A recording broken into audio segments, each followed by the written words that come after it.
ごいすごいすごい。スイちゃん今ちょっと危ないからな。初めて見た。どう？初めて見た。スイちゃん危ないで火やから。スイちゃん熱い熱いになるからな。あ、ちょっと紫が傾いちゃった。あ、でもすごい赤めっちゃ綺麗。可愛い。なんかこのクリスマスパーティー。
ジブリグッズ。あ、いいですね。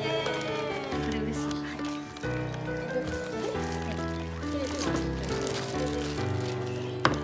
でもガッと取る？